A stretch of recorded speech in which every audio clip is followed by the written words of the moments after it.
Olá, meus irmãos e minhas irmãs, que a paz do nosso Deus seja de cada coração. Amém. Mais uma vez a Escola Sabatina para a honra e glória do nosso Deus.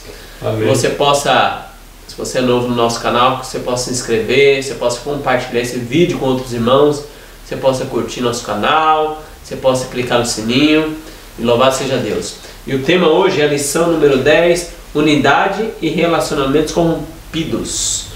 Se você puder, vamos ajoelhar para falar com o nosso Deus.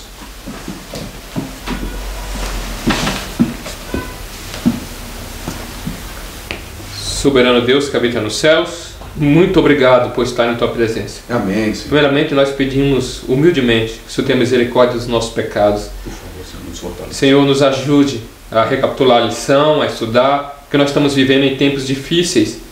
Nos ajuda, Senhor, a amar nossos irmãos e a entender a importância da união e do perdão nos tempos que nós estamos vivendo. Amém. Amém, Pai. Nós queremos nos submeter ao Senhor, nós queremos que o Senhor esteja com quem está assistindo esse vídeo em casa também, para que o Seu Santo Espírito possa envolvê-la e ela possa entender, meu Deus, que nós estamos vivendo em tempos emprestados. Nos ajude a crescer na graça que vem de Ti. Em nome de Jesus, amém. Amém. Então, irmãos, bem interessante o texto que nós vamos ler aqui de início, é Romanos 5, verso 10. Se nós, quando inimigos, fomos reconciliados com Deus mediante a morte de Seu Filho, muito mais estamos já reconciliados. Seremos salvos pela Sua vida. Louvado seja Deus, irmão. Então vamos comentar esse texto. Então, interessante. O tema da lição, né? Unidade e relacionamentos rompidos. Isso aqui é algo fantástico. Nós falamos da união ao longo do trimestre, foi falado, né? Foi falado dessa forma, de maneira coletiva. E agora a lição dessa semana ela vai enfatizar a união mais no sentido assim, o perdão entre os irmãos e aquelas divisões que uma vez acontecida, como proceder. Uma vez que aconteceu uma divisão, como proceder agora? E qual é o poder que tem essa união? Porque aí fala de unidade e dá uma ideia de após esse relacionamento ser rompido e ser restaurado. Então a ideia de restauração dessa lição, a ideia de restauração é relacionamento restaurado. Nós vamos ver exemplos bíblicos, principalmente no Novo Testamento, e nós vamos aprender, ver que isso é factível em nossos dias. Que nós não somos perfeitos, a igreja não é perfeita, há defeitos, há discussões, há ofensas, mas que é possível sim que os relacionamentos da igreja sejam restaurados, que haja o perdão mútuo. Amém. E assim, uma vez esse perdão mútuo, a gente possa crescer no assim diz o Senhor. Amém, louvado seja Deus. Otágora, sabe, e nesse verso, né, no verso para memorizar, me veio à mente já o Éden, sabe, veio o Éden na minha mente, porque ali Adão e Eva duvidaram do Senhor ali, porque eles deram crédito para Satanás naquele momento. Eles se afastaram de Deus e na hora, não demorou muito, foi rápido o ministério da reconciliação vindo da parte de Deus para com o homem. Veja, o homem ali tinha vendido o seu direito de liberdade para Satanás.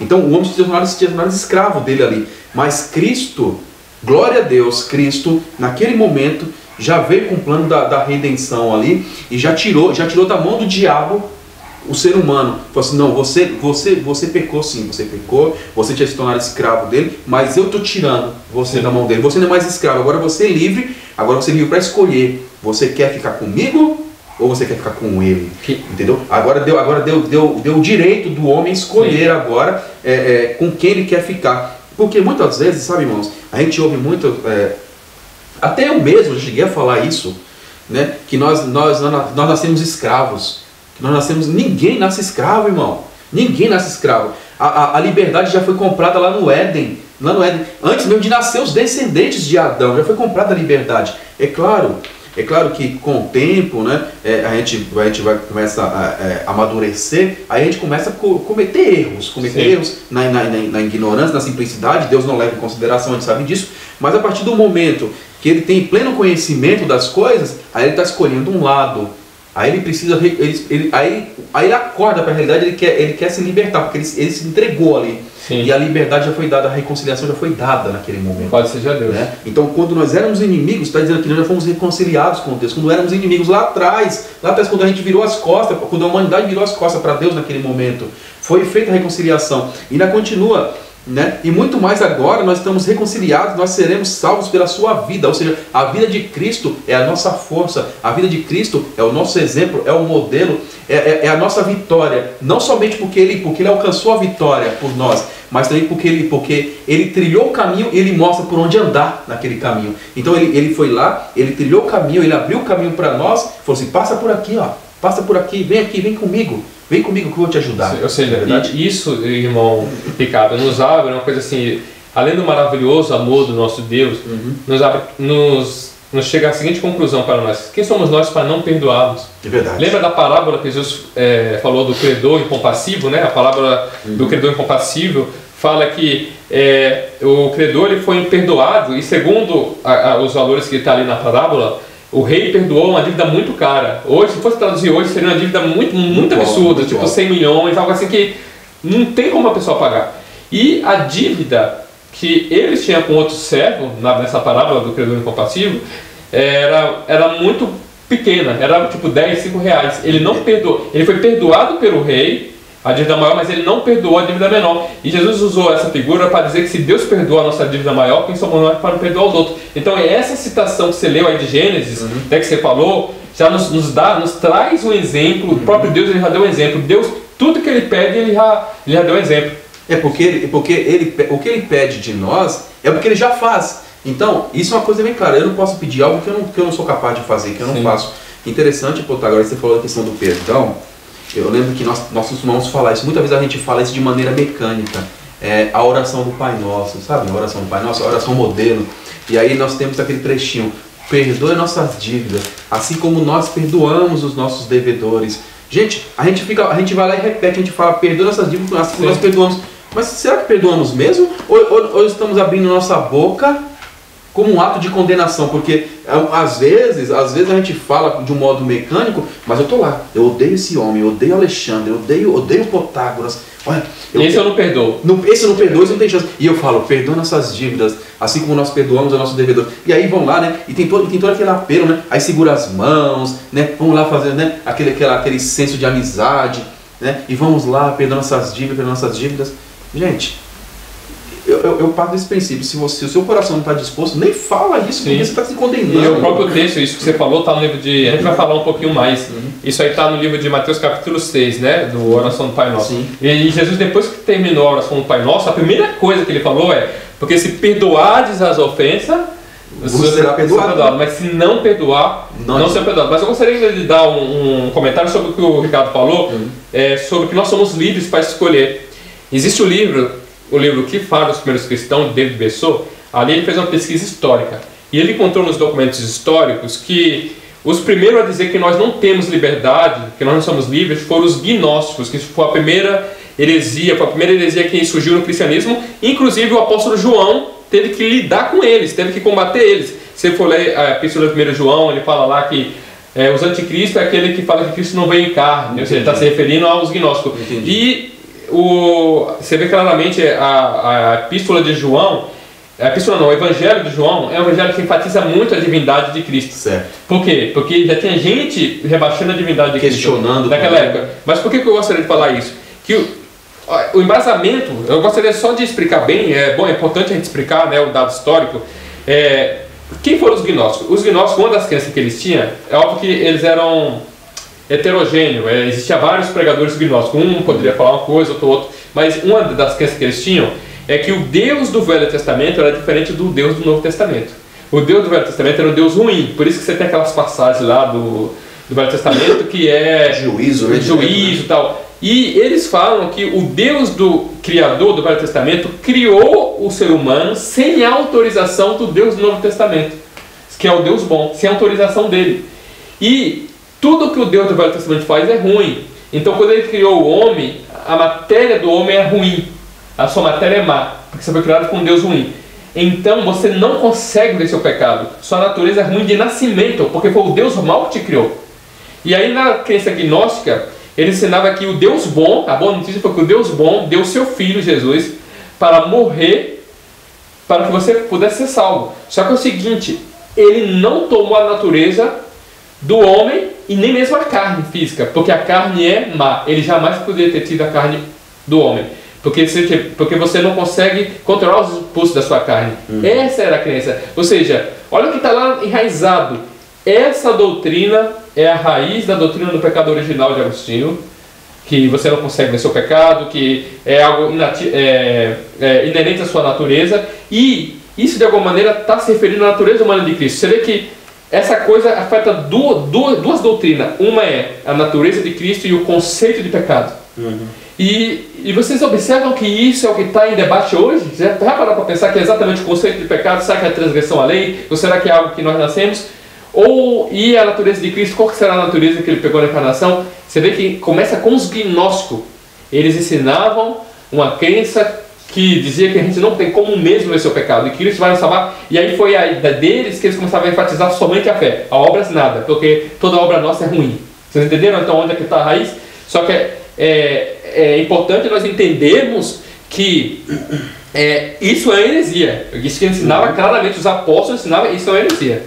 Né? E hoje nós sabemos como está adentrado no cristianismo. Verdade. Domingo, amizade restaurada, lê para nós, Ricardo. 2 Timóteo 4,11. E eu vou ler Colossenses, capítulo 4, verso 10 a 11. Que diz assim, ó. Saudai-vos, Aristarco, prisioneiro comigo, e Marcos, primo de Barnabé, sobre quem receberes instruções, se ele for ter convosco, acolhei-o. E Jesus conhecido por justo, as quais são os únicos da circuncisão, que cooperam pessoalmente comigo pelo reino de Deus. Eles têm sido o meu lentivo. E segundo carta de Paulo a Timóteo, capítulo 4, verso 11, eu estou lendo, irmãos, a Bíblia, a versão King James, a fiel, tá? De 1611. Diz assim: só Lucas está comigo.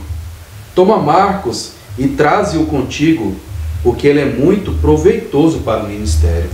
Então, vamos comentar essa amizade restaurada. Olha, então, isso que a gente falou já no início da lição de hoje, né? Que isso ocorreu no passado, mesmo numa igreja que é uma igreja exemplo, uma igreja modelo. A igreja modelo para a gente é a igreja primitiva. E você vê que houve um rompimento, né? Não foi algo assim, vamos dizer assim, acúnio doutrinário no sentido profundo das doutrinas. Por isso que a gente já falou que a gente tem muito cuidado ao discutir doutrina, pontos de doutrina pequena. Mas houve uma falha dos dois ali. O que aconteceu ali? Um não quis ceder, porque aquele tipo de discussão que houve ali entre Barnabé e Paulo é uma discussão que se resolve quando um cede, mesmo que seja contra a vontade. Então, por exemplo, se um cedesse e fala, não, então tudo bem, o que você falar está ótimo. Já acabou, não tem discussão. Quando tem um ditado que diz que quando um não quer, dois não brigam. Então, ali nos mostra, esse texto nos mostra que houve uma reconciliação, que o tempo curou, né? O tempo mostrou. E isso é possível hoje. Se isso foi possível naquele tempo, isso é possível hoje. Se houve conteúdo naquele tempo, quanto mais hoje, né? No nosso tempo, que nós estamos tão longe do padrão, né? Porém, isso mostra que é possível. O Espírito Santo é o mesmo, Deus é o mesmo. Que haja uma restauração dos relacionamentos, para que haja a proclamação da verdade. Amém, louvado seja Deus. E aqui, irmãos, olha só, tem até a mensageira do Senhor, dado momento, ela chama atenção para os irmãos a respeito desse problema, dessas contendas. E aqui está no livro Mensagem Escolhida, volume 2, na página 374, é um texto assim, bem conhecido por muita gente. O subtítulo aqui fala unirvos, né? Se unam, né?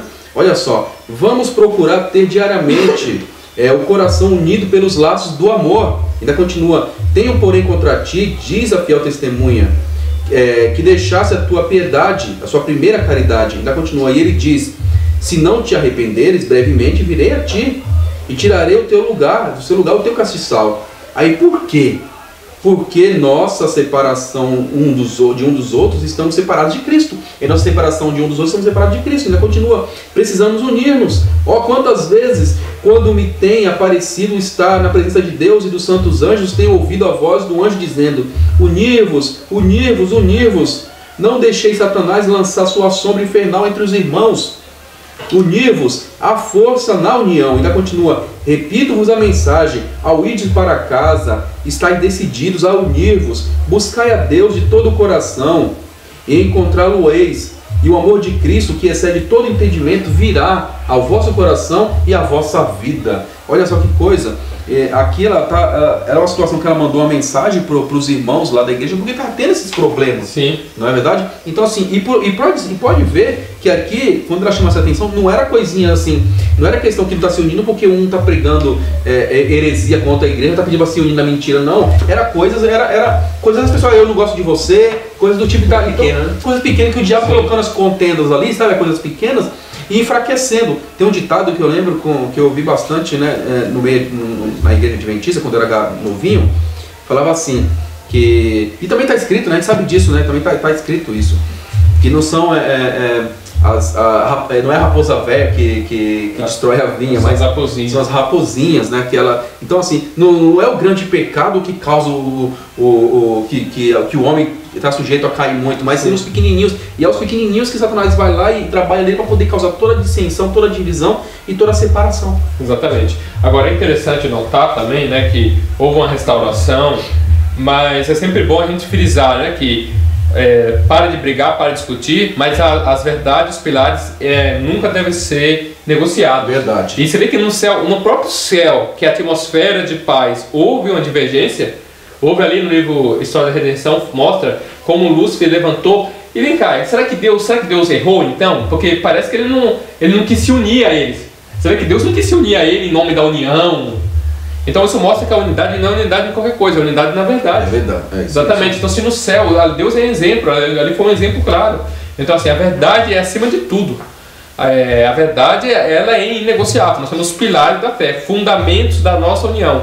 Não é só a justificação pela fé. O fundamento da nossa união é os pilares da nossa fé. Justificação pela fé, nós temos os 10 mandamentos, nós temos a mensagem do santuário, e isso aí é inegociável. Mas em pontos que, em certo sentido, dá para ser negociado, que são pontos que às vezes um crê que 144 mil é literal, o outro não crê, e às vezes é um assunto que não foi nem discutido ainda a fundo, então não vale a pena discutir. Isso não significa que você não tem opinião, mas não vale a pena você excluir uma pessoa. Sim. Agora, falando em relação a essas amizades restauradas, aqui no livro Grande Conflito, na página 274, que é essa versão aqui, no capítulo que fala dos progressos na Inglaterra, diz assim, ó: no tempo de Wesley, como em todos os tempos da história da igreja, homens de diferentes dons efetuaram a obra que lhe estava designada.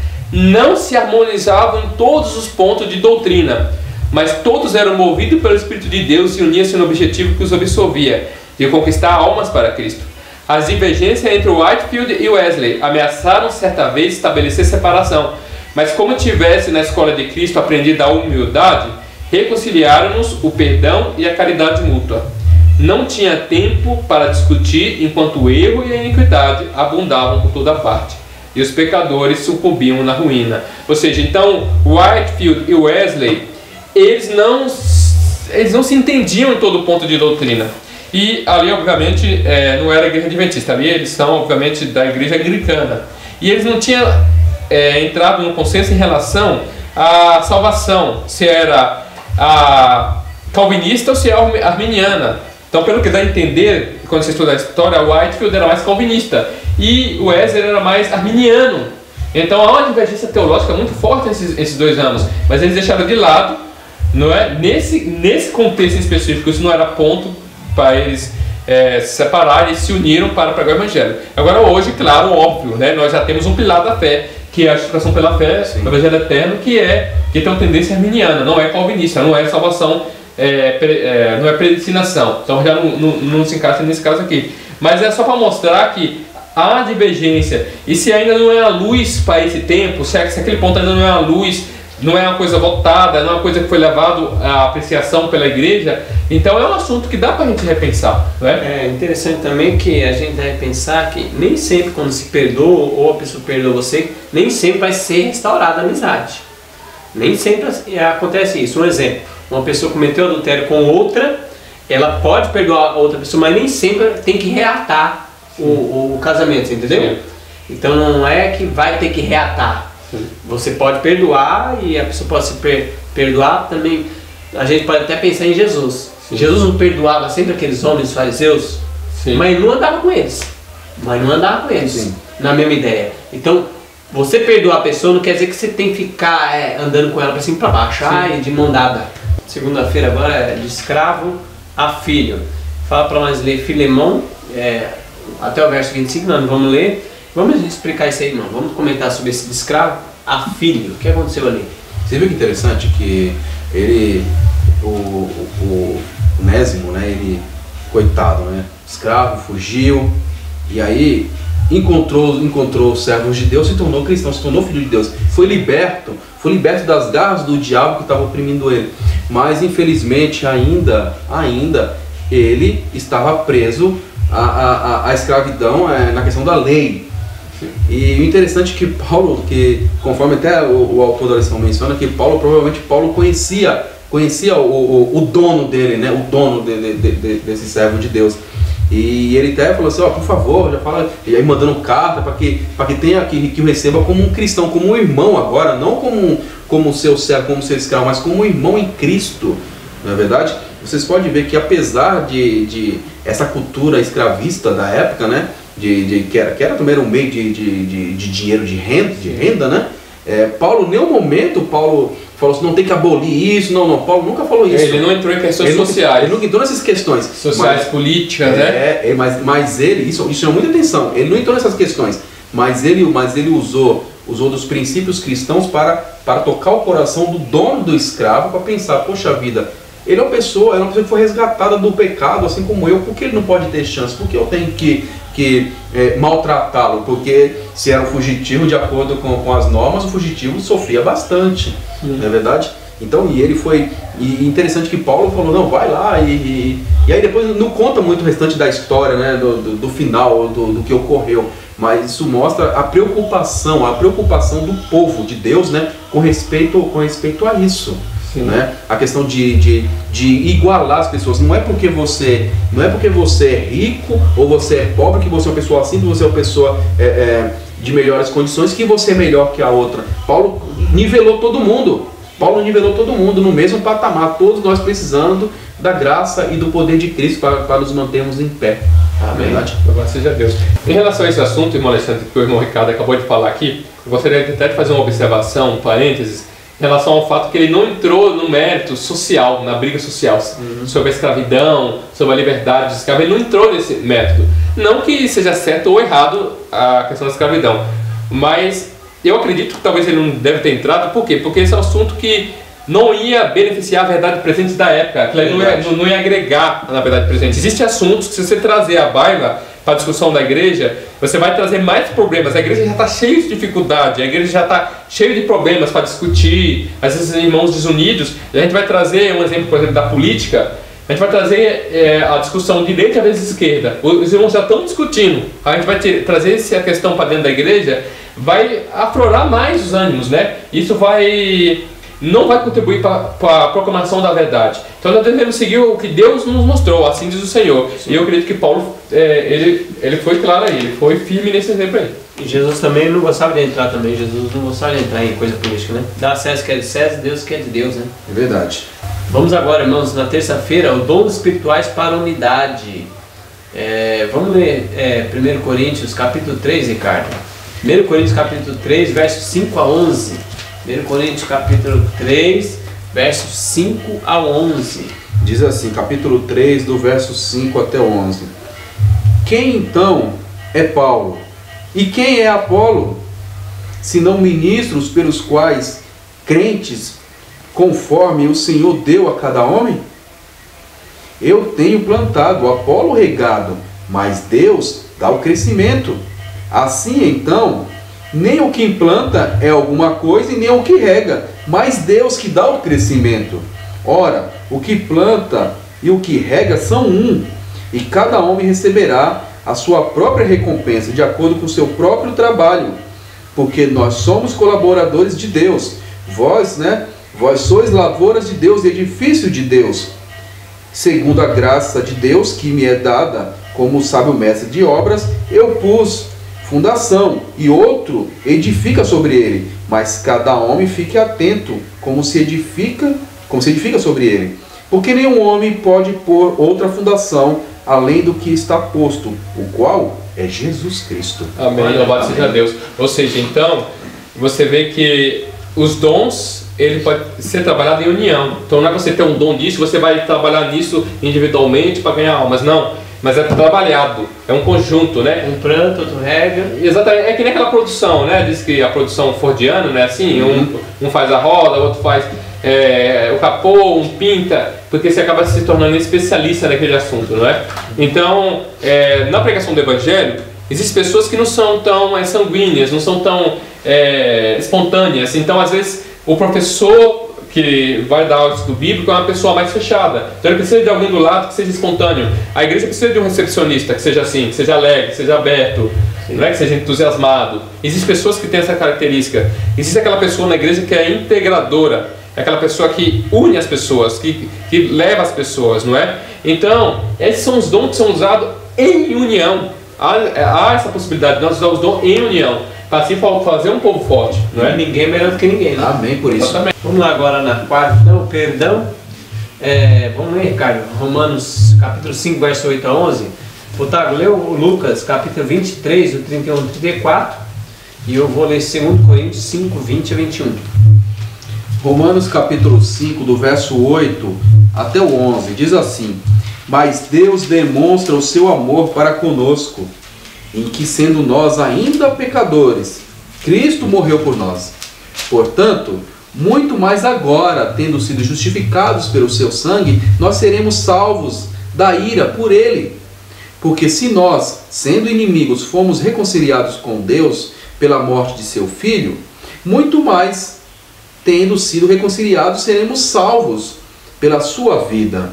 E continua o verso 11: E não somente isto, mas também nos regozijamos em Deus, por nosso Senhor Jesus Cristo, pelo qual agora recebemos a reconciliação. Lucas capítulo 23, verso 31 a 34. Pois se eles fazem essas coisas em árvore verde, o que se fará no seco? E havia também outros dois que eram malfeitores, sendo conduzidos com ele para serem mortos. E quando eles chegaram ao lugar que é chamado Calvário, ali o crucificaram, e aos malfeitores, um à direita e o outro à esquerda. E agora, vou ler agora 2 Coríntios 5, 20 a 21. De sorte que somos embaixadores em nome de Cristo, como se Deus exortasse por nosso intermédio. Em nome de Cristo, pois, rogamos que vos reconcilieis com Deus. Aquele que não conheceu o pecado, ele o fez pecado por nós, para que nele fossemos feitos justiça de Deus. Então vamos comentar sobre esse perdão, irmãos. O que seria? Então, olha que coisa maravilhosa. A gente já falou aqui, e isso que eu tinha falado que a gente ia comentar novamente, né? Sobre o exemplo que Deus deu, do perdão. E é incrível que Cristo, ele várias vezes ele falou que tinha que haver o perdão. Um perdão restaurador, um perdão que vai unir as pessoas, né? De certa forma assim. E que reflete um pouco da imagem da Santa Ceia, de um lavando o pé do outro, de um servindo o outro. Eu estou aqui para servir, não é? Então esse perdão, essa liga é importante hoje para a igreja, para que haja um reavivamento verdadeiro e para que a mensagem siga. Então, por exemplo, o perdão é como se fosse um remédio. Vamos supor, se eu cair, fraturei, eu tenho aqui o remédio, eu coloco. Se a igreja, se ocorreu algum assunto que houve a desunião, tem que haver o perdão ali. E não existe essa de dizer eu não perdoo, eu perdoo mais. Não existe isso. Tem que ser um perdão verdadeiro, um perdão completo. Que esse é o caráter de Cristo. E a irmã White, no livro Parábola de Jesus, página 69, fala que Cristo virá quando nós refletimos plenamente o caráter de Jesus. E um dos elementos do caráter de Jesus é o perdão. Sim, é o coração disposto a perdoar. E você pode ver que Cristo, em nenhum momento, ele negou perdão, não é verdade? E nós temos que ter sempre isso em mente, né, Protágoras? A gente vê muitas vezes a igreja por várias contendas, picuinhas, confusões, sabe? Aquelas bagunças, né? E Satanás imperando ali, ganhando ali, o nome de Cristo sendo desonrado. Olha só o que diz aqui, eu quero ler para vocês. Testemunho para a Igreja, volume 5, aqui está na página 620. Olha só o que diz com respeito a essas coisas. Aí Aí por isso nós temos que buscar o perdão para que o nome de Deus seja exaltado. Olha só o que Amém. diz aqui, ó. Página 619 para 620. Aqui está falando deveres da igreja. Olha só. Como membros da igreja visível e obreiros da vinha do Senhor, todos os cristãos professos devem fazer tanto quanto possível para preservar a paz e a harmonia e o amor na igreja. Ainda continua. Note a oração de Cristo, para que todos sejam um, como tu, ó Pai, o és em mim e eu em ti, que também eles sejam um em nós, para que o mundo creia que tu me enviaste. João 17, verso 21. E aí continua. A unidade da igreja é a prova convincente de que Deus enviou Jesus ao mundo para o salvar, um argumento que os ímpios não poderão controverter. Então, se tiver a unidade é a prova que Deus existe, que Deus é poderoso, sabe, para os ímpios se converter. Nossa, realmente esse povo é unido. Ainda continua. Olha só, e sabendo disso, é por isso que Satanás se esforça continuamente por prevenir essa união e harmonia entre os crentes, a fim de que os descrentes, observando essa apostasia, dissensão e contenda que reina entre os cristãos professos, aborreçam a religião e sejam confirmados na sua impenitência. Deus é desonrado pelos que, professando a verdade, alimentam entre si a divergências e discórdias. Satanás é o grande acusador dos irmãos, e todos os que assim procedem se acham alistados a seu serviço.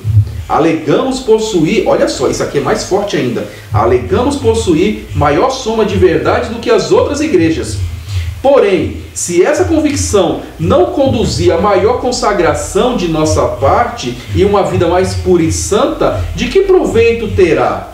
Ainda continua, olha só. Melhor seria, nesse caso, que nunca tivéssemos recebido a luz da verdade, do que, professando aceitá-la, não sermos por ela santificados.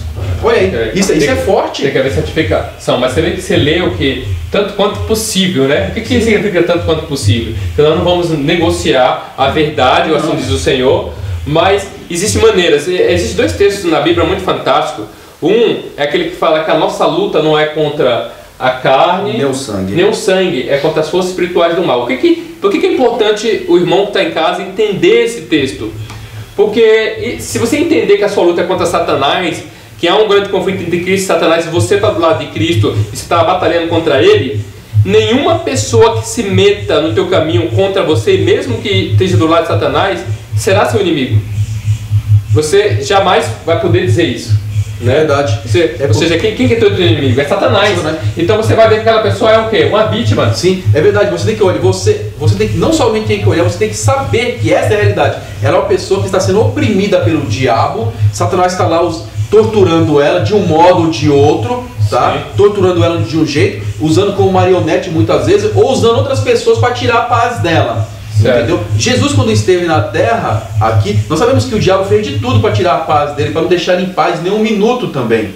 Então, se ele fez isso com Cristo, com o nosso Salvador, por que não iria ser diferente conosco? Então, aí quando a gente vê um irmãozinho ou outra pessoa agindo de uma maneira totalmente contrária à fé, totalmente assim, que desonra a Deus, você tem que saber isso, você tem que olhar, nossa, que pena, porque essa pessoa está permitindo que Satanás a torture, a oprima, e muitas vezes ela nem sabe, sabia? Ela nem percebe que o diabo tá usando ela ou está importunando ela. Na verdade ela não sabe, né? Se ela soubesse, ela não faria isso. Cairia assim. Então a primeira coisa é exatamente essa, saber que a tua luta é contra Satanás. Então se tiver uma pessoa, seja ela um irmão, um chefe, um patrão, um amigo perseguindo, ou um parente, ou até um pastor da igreja te perseguindo por causa da verdade, por causa assim diz o Senhor, lembre-se que a tua luta não é contra ele, não é contra ela. A tua luta é contra Satanás. Aquela pessoa é uma vítima. Aí tem outra citação na Bíblia que fala assim que as armas da nossa milícia não são carnais. O que isso significa? Significa que eu não vou combater com os métodos carnais, eu não vou chegar e ir para brigar. Não, a pessoa está vindo desse jeito, você vai lutar contra Satanás. Então Deus te deu o jejum, Deus te deu a vigília, Deus te deu a oração, Deus te deu a Bíblia, Deus te deu a fé, que é a confiança plena que Ele está no controle, e Deus te deu um louvor para você cantar no momento de aflição. Então é importante, só que quando fala em oração, não é aquela oração, ah, meu Deus abençoa fulano, quero boa noite, ou então amém. Não, não é essa oração, é uma oração específica, uma oração trabalhada. É aquela oração que primeiro você pede perdão dos seus pecados, você vai entrar na presença de Deus. Aí depois você se humilha, fala, Senhor, eu não quero ninguém, a única coisa que eu quero é estar do lado da sua verdade. Então essa humilhação que nós devemos ter, nós devemos partir para essa humilhação, de se colocar nos braços do Senhor, entendeu? Então se nós entendemos isso, quando a gente está sendo perseguido, e a gente vê, não é ela, é uma vítima, é Satanás que está por trás dela, primeira coisa. Segundo, eu vou ter que combater Satanás com as armas de Deus, então eu vou jejuar, eu vou orar, eu vou me humilhar diante de Deus, eu vou me consagrar, essa é a arma que Deus nos deu. E na hora que tiver um debate, uma conversa com aquela pessoa, na hora que tiver uma inquisição, até uma comissão, eu vou estar preparado para falar, porque Deus prometeu que Ele daria a palavra certa para falar naquele momento. Sim. A gente está firme nas armas do Senhor. Sim. Amém. Agora quinta-feira é restauração e unidade. Vamos ler Mateus, Ricardo. Mateus 18, verso 15 a 17. Olha que interessante esse texto. Mateus capítulo 18, Verso 15 a 17. verso 15, Mateus 19, 18 aqui. 18, verso 15 até o 17. O verso 15 diz assim: além disso, se teu irmão pecar contra ti, vai e corrige-o entre ti e ele só. Olha só. E se ele te ouvir, ganhasse o teu irmão. Se porém ele não te ouvir, então leva contigo mais um ou dois, para que pela boca de 2 ou 3 testemunhas cada palavra seja estabelecida. E se ele recusar ouvi-los, dize-o à igreja. Mas se ele se recusar a ouvir a igreja, seja ele para ti como um homem gentil e um publicano. Então que passo nós devemos fazer, irmãos, para restaurar? Então o próprio Jesus, ele já deu a receita, né, completa, e foi bem organizado, né, ir lá, levar testemunhas. E é interessante, por que Deus enfatiza tanto essa ideia da testemunha, não é? Porque às vezes um diz uma coisa, outro diz outra, então a testemunha é muito importante. Nós deveríamos usar mais a ideia da testemunha. Quando há uma visita à casa do irmão, quando há problema de dissidência na igreja, quando há problemas de um disse uma coisa, outro disse outra, é muito importante, e principalmente você que está sendo perseguido, é muito importante você ter uma testemunha, alguém que é de confiança, não só da sua confiança, mas da confiança da igreja também, para as pessoas verem, ó, fulano de tal, testemunha, ela viu, né, que foi conversado sobre esse assunto. Então a testemunha é muito importante e mostra que o mestre, ele já deu a receita de como proceder em questões como essa. Ele já deixou clarinho. Interessante aqui, irmãos, ó, tem um texto aqui embaixo do próprio Profecia, bem aqui no rodapé da lição. Fala assim, ó: não permita que seu ressentimento se torne maldade. Não deixe que a ferida inflame e contamine o que está ao redor com palavras venenosas, que manchem a mente daqueles que as ouvem. Não permita, né, que persistam em você e neles pensamentos de rancor. Vai ter com teu irmão, em humildade e sinceridade, resolva com ele o problema. Está aqui, ó, Obreiros Evangélicos, página 499. Ou seja, então o mestre deixou bem claro, né, qual é o procedimento para a gente resolver, e a nossa profeta Ellen White, nesse texto que o irmão leu, fala algo difícil, né, mas isso está em consonância com o que Jesus falou, de dar outra face. Esse é o caráter das pessoas que vão para o reino celestial. Amém. Mas agora é interessante que esse livro aqui, Primeiros Escritos, é um livro que eu acredito que todo adventista, principalmente o recém-batizado, deveria ler. Porque ele tem, na verdade, uma história de como começou a nossa igreja, e tem as primeiras visões da nossa irmã Ellen White. E tem uma visão aqui na página 81 do livro Primeiros Escritos, que na verdade, uns falam que, na verdade é uma visão, é um sonho, que no português a tradução diz que é um sonho de Ellen White, mas algumas pessoas falam que no inglês não é um sonho de Ellen White, é um sonho de Guilherme Miller. Mas de qualquer maneira, independente se for de Ellen White, se for de Guilherme Miller, o significado é o mesmo, né? Ali conta que tinha uma caixa de joias bonita, né? Não sei se vocês já tiveram a oportunidade de ler, e a pessoa, a Ellen White, né, ou a pessoa que sonhou, ela tira a joia, ela fica muito... Vamos ler só um pouquinho para a gente refrescar um pouquinho. Vamos ler aqui na página 81 do livro Primeiros Escritos. Olha só, diz assim, ó: sonhei que Deus, por uma mão invisível, cofrezinho admiravelmente trabalhado, cujo tamanho era mais ou menos de 15 centímetros por 25 de largura, feito de ébano e curiosamente machetado de pérolas.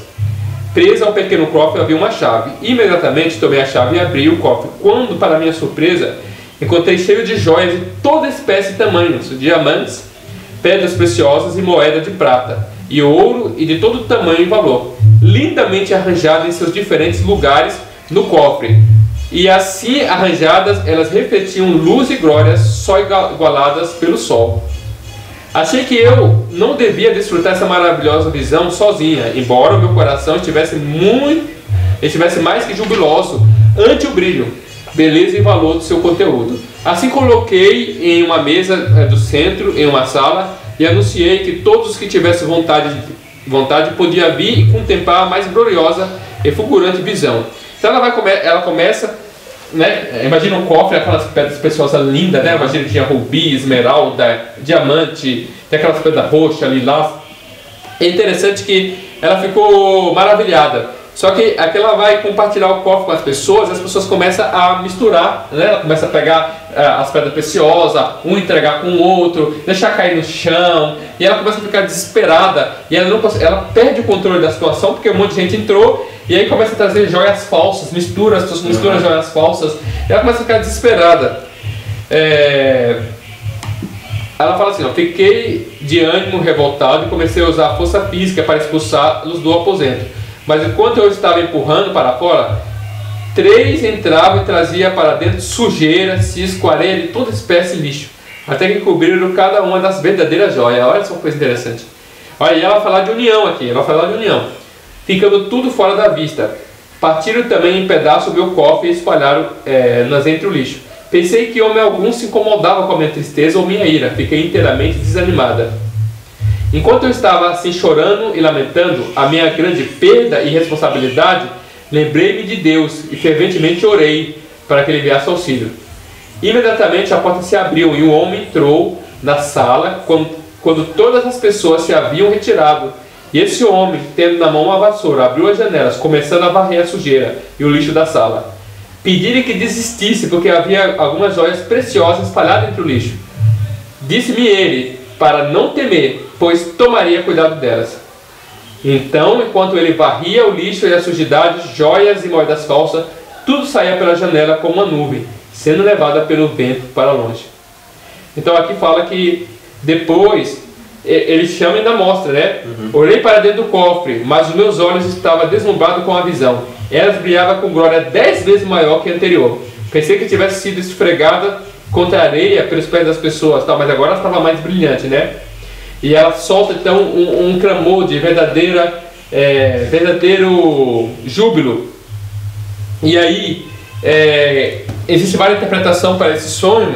A mais tradicional seria que a pedra preciosa seria a verdade presente. Mas eu já vi uma outra também que é bem factível, que na verdade as pérolas preciosas eram as pessoas que estavam unidas. O cofre ali no povo de Deus, né? E como se fosse a igreja, né? Mas não a igreja parede, a igreja como pessoas. E cada pérola é um cristão verdadeiro que aceitou a mensagem. E interessante que o homem com a vassoura representaria a verdade presente nessa interpretação. A verdade presente. Então ele entra com a verdade presente para varrer tudo que está de errado e as joias falsas. E depois que as joias estão unidas novamente, a joia verdadeira, elas brilham mais do que antes. Então é para enfatizar que a união, o povo de Deus unido, ele brilha mais do que eles estando desunidos. Então essa é uma visão muito interessante. E isso mostra que o povo de Deus tem que estar unido, mas unido na verdade. É a verdade presente que nos une. A verdade presente que une o povo de Deus. Tem um texto, mano, para nós terminar aqui. É 2 textos, né? Está na sexta-feira, que é bem interessante. É o primeiro. Quando os obreiros tiverem a presença permanente de Cristo em sua vida, quando estiverem morto todo egoísmo, quando não houver nenhuma rivalidade, nenhuma contenda pela supremacia, quando existir unidade, quando eles se santificarem de maneira que o amor de uns pelos outros sejam visto e sentido, então os chuveiros da graça do Espírito Santo hão de vir tão seguramente sobre eles, como é certo que a promessa de Deus não falhará em um J ou um tio. É a mensagem para ele, volume 1, par 175. E o outro diz assim: para subsistirmos para sobrevivermos, né, subsistir no grande dia do Senhor, com Cristo como nosso refúgio, nossa torre forte, temos que deixar de lado toda inveja, toda luta pela supremacia. Temos que destruir completamente a raiz dessas coisas profanas para que não torne a brotar na vida. Precisamos colocar-nos inteiramente ao lado do Senhor. Eventos finais, página 190, irmãos. Vai ver. Louvado seja Deus. Não é fácil. Você vê aqui a situação que o povo tem que se encontrar. Sim. Né? Sim. Ou seja, abandonar o pecado, mesmo abandonar o egoísmo, o desejo de ser o primeiro, de estar em destaque, sabe? De se aparecer. Essa é a linguagem mais assim, mais secular, né? Querer se aparecer. Se nós estivermos assim, acalentando esse tipo de sentimentos no nosso ser, vamos ser deixados. Vamos ficar aqui, porque esse tipo de sentimentos nunca abrigou o coração do nosso Senhor Jesus Cristo. Então nós temos que ter isso em mente, né? Nós temos que buscar pelo poder de Deus ser transformado à sua imagem e semelhança. E para subsistir naquele grande dia, tem que deixar de lado toda inveja, toda luta, destruir completamente a raiz dessas coisas profanas. Ou seja, tem que estar uma benção, tem que vencer todas essas coisas, supremacia, porque hoje há uma supremacia no nosso meio. O pastor quer ser maior do que o outro, assim, a pessoa só quer ser ancião, eu quero ser líder de música, eu não posso ser auxiliar de música. Ou seja, e quando você ganha o cargo ainda, você quer ainda fazer aquela programação, não para Deus, mas para mostrar para os irmãos, olha como eu faço programação. Como eu trabalho, coisa linda. Como é que é a minha equipe, né? Isso. Então é uma exaltação do homem. Mas eu sempre defendo, né, que a verdade, ela só é bonita quando ela é feita toda junta. Então, por exemplo, quando falar de egoísmo, imagine um adventista do sétimo dia que vive toda a mensagem, vive vida no campo, reclama de saúde, tudo que Deus revelou. E além de tudo isso, ela busca não ser egoísta, ela serve. Gente, fica maravilhoso demais. Uma pessoa dessa, essa pessoa, quando ela no local onde ela trabalha, todo mundo quer ela. Ela é honesta, ela faz o trabalho dela como se fosse, como fizesse para Deus. Então, por exemplo, lá em Colossenses 3:23, né, diz: e tudo quanto fizeres, fazer de todo o coração, como ao Senhor e não aos homens. Então ela faz para o chefe dela como se ela estivesse fazendo a Deus. Ela não mente, ela não rouba, ela não fofoca e ela não é egoísta. Ela é capaz de servir para o bem de onde ela estiver, seja da igreja, seja da escola, porque isso está no caráter dela, não é só na igreja, é o caráter dela, ela não é uma pessoa egoísta. Amém. Então o que significa? Essa pessoa, todo mundo vai querer estar do lado dela, todo mundo quer essa pessoa. Essa pessoa, quando fala, as pessoas respeitam, mesmo quando não concorda com ela. Então, irmãos, esse é o caráter de Jesus. Devemos buscar o caráter de Jesus. Devemos buscar não ser egoísta, mas devemos buscar tudo. Perdoar, ser manso. Eu sei que é difícil, é muito difícil, mas aí tem as armas celestes. Se é difícil para a gente, a oração, o jejum. Então, Deus deixou para a gente qual é a ferramenta que nós devemos usar, caso nós mesmos tenhamos dificuldade em seguir os próprios ensinos do Mestre. Então, você vê aqui o primeiro texto, mensagem escolhida: quando os obreiros tiver presença permanente de Cristo em sua vida, quando estiverem morto todo egoísmo, quando não houver nenhuma rivalidade, nenhuma contenda pela supremacia, quando existir unidade, quando eles santificarem de maneira que o amor de uns pelos outros seja sentido, então desce o chuveiro da graça do Espírito Santo. Ou seja, aqui, irmão, quando nós não estamos vivendo, a presença de Cristo não está sobre nós. Quando a gente tem contenda, supremacia, rivalidade, infelizmente, irmão, até líderes promovem a rivalidade. Quando dá troféu para os irmãos, quem foi em primeiro lugar é troféu. Sim, troféu. Isso é rivalidade. Primeiro lugar, segundo lugar, terceiro. Cria rivalidade entre os irmãos. Aí o que a gente faz? A gente retira Cristo da igreja. Sim, ou seja, uma competição, todo tipo de jogo. Você não vai querer perder, nem aquele jogo de futebol que acontece ali na rua de casa, você não vai querer perder. Quem quer perder? Isso aí, o ser humano tem esse sentido, né? E às vezes ele se deixa levar. Fruto da carne. Isso, ele se deixa se levar para o fruto da carne. Então, isso aí não é bom. Competição de nenhuma maneira é boa. Isso aí faz mal para o caráter de quem pratica a competição. Então, devemos seguir o que o Mestre ensinou, o que Jesus ensinou, e lutar com ele e colocar do lado tudo o que possivelmente possa ser uma mancha no nosso caráter. Agora é interessante que tem um historiador que ele comenta sobre o livro de João, capítulo 15. O livro de João, capítulo 15, fala sobre a videira. Lá diz assim que eu sou a videira, meu pai é agricultor e vós sois os ramos. Lá fala assim. E ele comenta que os primeiros cristãos tinham um entendimento muito simplório dessa parábola. Ou seja, muito simples. A gente que fica colocando, que deixa essa parábola complexa. Mas sabe o que significa? No comentário dele, ele fala assim que a videira lá plantada, ela é Jesus, óbvio, né? Mas quando nós estamos enxertados em Jesus, nós ouvimos. Qual que é a seiva da videira? É a palavra, o ensino de Jesus. Então vamos supor, Jesus ensinou que nós devemos perdoar. Nós vimos aqui, não é?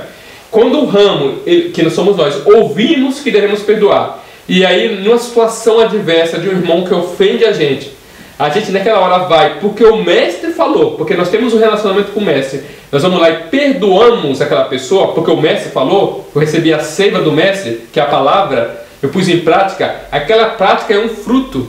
Esse é o entendimento dos primeiros cristãos. Então, quando eles perdoavam, quando eles vendiam as propriedades para ajudar o próximo, quando eles colocavam em prática alguma coisa que o mestre ensinou, esse é o entendimento deles de dar fruto em relação à parábola de João 15. É algo muito simples. E lá fala, se você for abrir, vamos abrir rapidinho aqui no livro de João, capítulo 15, só para a gente ter mais ou menos uma ideia.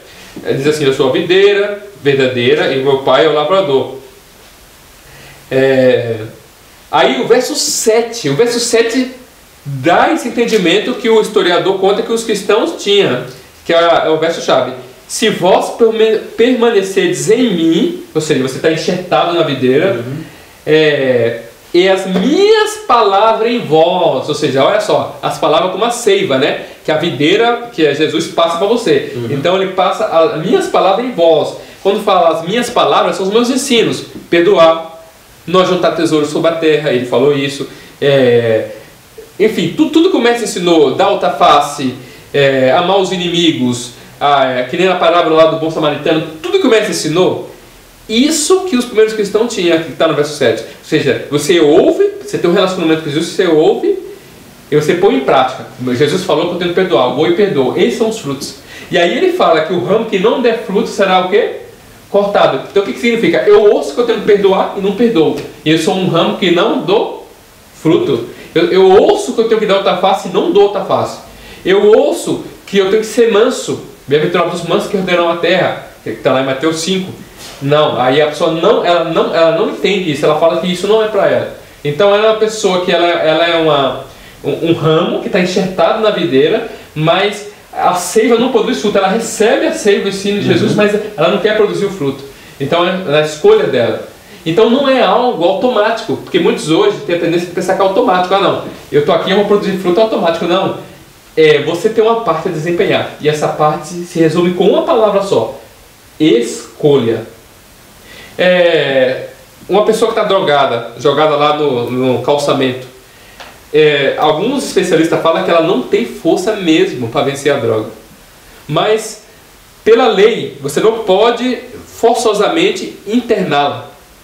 Você só pode internar se ela o quê? Se ela escolher querer. Ou seja, ela não tem força para vencer o vício, mas ela pode escolher aceitar ajuda. É a mesma coisa em relação a nós seres humanos. Nós não temos força por nós mesmos, porém nós temos um poder só na nossa mão, da escolha, pertence a nós. Amém. Que Deus abençoe você, irmão, que Deus abençoe a nós, que você possa compartilhar esse vídeo com outros irmãos, você possa comentar, que você possa clicar no sininho para receber novas notificações e que possamos juntos crescer em graça, em espírito e amor, em nome de Jesus. Amém. Vamos ajoelhar e falar com o nosso Deus?